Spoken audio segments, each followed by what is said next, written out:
En este video vamos a empezar con el análisis de esfuerzos y de formaciones unitarias. No vamos a tratar de formaciones unitarias, no se tratan en este curso, porque su tratamiento es igual, totalmente análogo al análisis de esfuerzos y ustedes podrán estudiarlo después cuando lo necesiten. Y vamos a evaluar en este curso solamente el análisis de esfuerzos. ¿Qué tiene que ver esto de análisis de esfuerzos con lo que hemos visto hasta el momento en el curso? Nosotros hemos visto cargas que actúan sobre barras prismáticas axialmente, hemos encontrado los esfuerzos en las secciones transversales, hemos visto elementos sometidos a torsión, calculamos entonces con unas fórmulas los esfuerzos que se presentan en las secciones transversales y también hemos visto vigas, esfuerzos sometidos a flexión y calculamos allí los esfuerzos en las secciones transversales. Pues resulta que esos esfuerzos no siempre son los máximos, sino que hay casos en donde los esfuerzos máximos se presentan en secciones que no son las transversales. Por eso es útil entonces el análisis de esfuerzos y hay que ver. Empecemos entonces con el esfuerzo plano. Ya mencionamos alguna vez qué es el esfuerzo plano. Si tomamos un elemento de esfuerzo de dimensiones infinitesimales, entonces el esfuerzo plano se presenta cuando hay esfuerzos solamente en las caras X y Y, no en las caras Z. Entonces tenemos aquí los esfuerzos sigma X, tau XY, sigma Y, tau YX, el correspondiente tau XY hacia abajo, el correspondiente tau YX hacia la izquierda y los correspondientes sigma X hacia la izquierda y sigma Y hacia abajo. Como no se presentan esfuerzos en las caras anterior y posterior, las caras Z, entonces podemos representar lo que tenemos aquí para facilidad simplemente de inspección como un solo plano, no olvidando que este es un elemento que tiene un cierto espesor constante, en este sentido, perpendicular al tablero. Y entonces los esfuerzos que tenemos aquí son los que hemos definido como esfuerzos positivos, es decir, que en la cara positiva X los esfuerzos apuntan en los sentidos positivos de los ejes. La cara positiva Y, los esfuerzos apuntan en los sentidos positivos de los ejes. Y en las caras negativas, X por ejemplo, los esfuerzos apuntan en los sentidos negativos de los ejes y en la cara negativa Y apuntan en los esfuerzos negativos, en las direcciones negativas de los ejes. O sea, todo esto son esfuerzos positivos según la convención de signos. Sabemos también del primer capítulo que los esfuerzos cortantes en planos perpendiculares son iguales, o sea, estos son iguales, y van orientados en estas direcciones. Se acercan a la arista o se alejan de la arista. Muy bien. Entonces, para encontrar los esfuerzos en planos que no sean los correspondientes a la sección transversal y a su perpendicular, utilizamos un elemento de esfuerzo en donde los ejes los tomamos como x1 y y1, de tal manera que x1 forma un ángulo θ con x. Y aquí tenemos otra vez los esfuerzos positivos en las direcciones con la convención que acabamos de decir. Y por supuesto, tenemos aquí, por la igualdad de los esfuerzos cortantes en planos perpendiculares, tendríamos también entonces que son iguales. Muy bien. Estos esfuerzos los podemos obtener con las fórmulas que conocemos hasta el momento en el curso. Y ahora nos interesa conocer los esfuerzos en secciones inclinadas que podemos expresar en función de estos que ya conocemos. Entonces, los esfuerzos sobre secciones inclinadas lo obtenemos de la siguiente manera. Tomamos un elemento, un prisma triangular, haciendo un corte por acá, de tal manera que tenemos un prisma triangular de estas características. Y entonces aquí tenemos los esfuerzos nuevos, o sea, sobre el plano, sobre la sección inclinada, y aquí tenemos los ya conocidos. Los ya conocidos son los esfuerzos. Ahora, estas caras son planos, que son esta dimensión por el espesor, esta dimensión por el espesor, esta dimensión por el espesor. Y entonces, para establecer las ecuaciones de equilibrio necesitamos el diagrama de cuerpo libre, que sobre el diagrama de cuerpo libre actúan fuerzas, es decir, los esfuerzos correspondientes multiplicado por el área correspondiente, por las áreas correspondientes. Muy bien, esas áreas correspondientes son, si llamamos esta área A sub 0, entonces como este ángulo es el ángulo θ que tenemos aquí, pues esta será A sub 0 por tangente θ, y esta área será aquí A sub 0 sobre coseno de θ.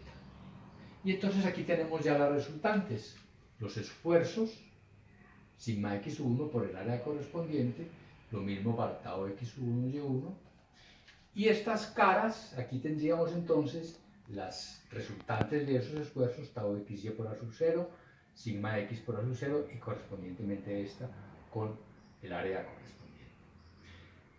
Entonces aquí tenemos un sistema de fuerzas concurrentes para las cuales tenemos dos ecuaciones de equilibrio. Las únicas incógnitas son sigma sub x1 y tau x1 y s1. Y entonces, para facilidad para encontrar las ecuaciones, esos valores, simplemente tomamos sumatoria de fuerzas paralelas a x1 para encontrar este esfuerzo y sumatoria de fuerzas paralelas a y1 para encontrar este esfuerzo. Y entonces, antes de empezar a establecer las ecuaciones, fijémonos en lo siguiente, que cuando tomamos sumatoria de esfuerzos paralelas a x1, entonces entran esta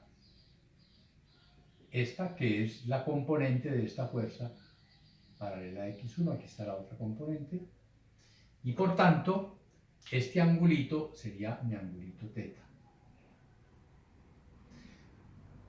Para esta, entraría, en esa sumatoria, entraría esta componente, aquí está la otra, paralela a x1, a y1, perdón, y el angulito sería este, el ángulo θ.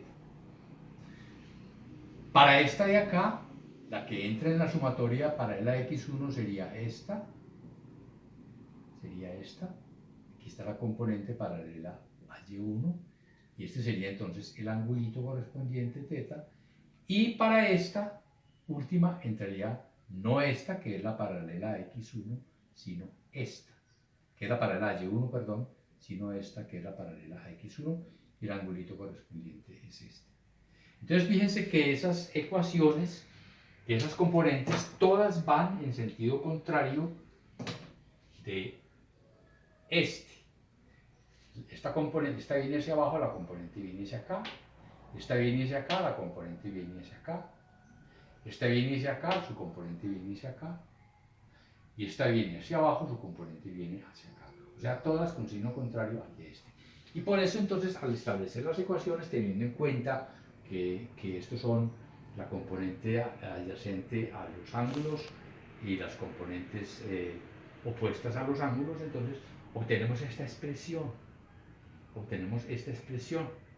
Sigma x1 a sub 0 sobre coseno θ, que es esta, la única positiva, y todas las demás son negativas, menos, menos, menos y menos, con su correspondiente multiplicado por el correspondiente seno o coseno, según lo que corresponde.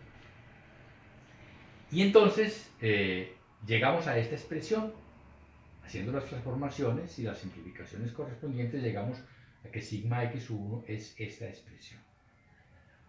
O sea, en función de sigma x conocido, sigma y conocido, tau xy conocido, y en función del coseno cuadrado de θ, del seno cuadrado de θ y de 2 seno θ cos θ.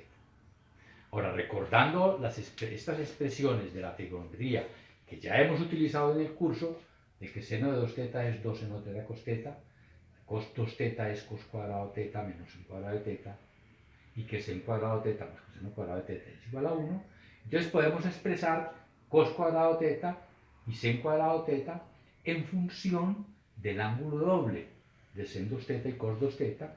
Y aquí ya tenemos 2 en teta cos teta, que no es más que 2 en teta.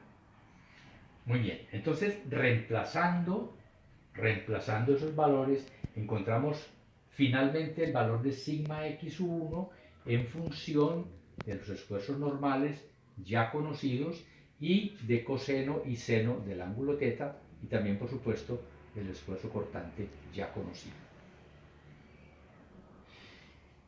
Si tomamos ahora sumatoria de fuerzas paralelas al eje Y1, análogamente llegamos a esta expresión. También, en función de lo conocido, del seno del ángulo doble, de lo conocido y del coseno del ángulo doble. Y ahora, para completar el cuadro, es decir, tenemos aquí sigma x1, tau x1, y1, sabemos que el otro va en este sentido, el cortante aquí va en este sentido y el cortante aquí va en este sentido, pero nos interesa encontrar sigma y sub 1. ¿Y cómo lo encontramos? Simplemente en la primera ecuación podemos reemplazar teta por teta más 90 grados.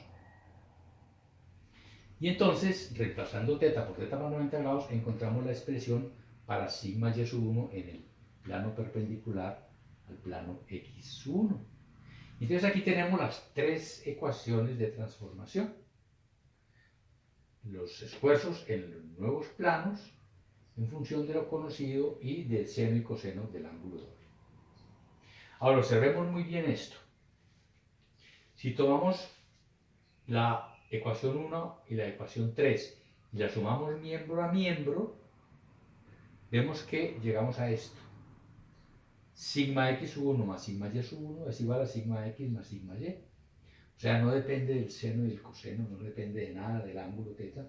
Por tanto, podemos decir que la suma de los esfuerzos normales en planos perpendiculares para un estado de esfuerzos, este es un mismo estado de esfuerzos representado con dos orientaciones, es el mismo estado de esfuerzo, lo repito, la suma de los esfuerzos normales en planos perpendiculares para un mismo estado de esfuerzo es constante. Bien, estas ecuaciones son generales y abarcan algunos casos que ya hemos visto nosotros en el curso, que son estos que llamo aquí casos especiales, el 1 y el 2. ¿Recuerdan? Barras prismáticas sometidas a fuerzas axiales. El elemento de esfuerzo que teníamos es esto, no hay esfuerzo cortante. El esfuerzo sigma y vale 0, el esfuerzo cortante vale 0. Y reemplazando esto que tenemos aquí en estas ecuaciones, en estas dos ecuaciones, obtenemos que sigma x1 tiene esta expresión y tau x1 y1 tiene esta expresión. Ecuaciones que ya conocemos nosotros deducidas de otra manera ya. En el caso de cortante puro,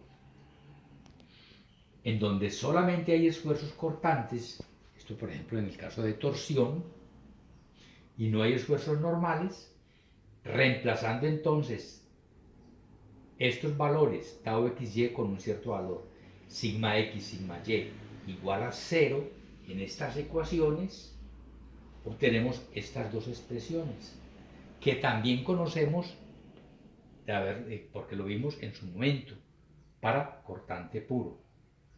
Y este otro que es nuevo, digamos, es el esfuerzo biaxial, en donde solamente tenemos esfuerzos normales, no hay esfuerzos cortantes, no hay esfuerzo cortante. Entonces, al reemplazar estos valores en estas ecuaciones, obtenemos estas expresiones para los esfuerzos que estamos buscando. O sea, esto es un caso general y estos son casos particulares. Bueno, la aplicación de estas fórmulas para un caso normal, para un ejercicio, es muy simple. Veamos el ejercicio 7.2.4. Nos dicen que esto es un riel.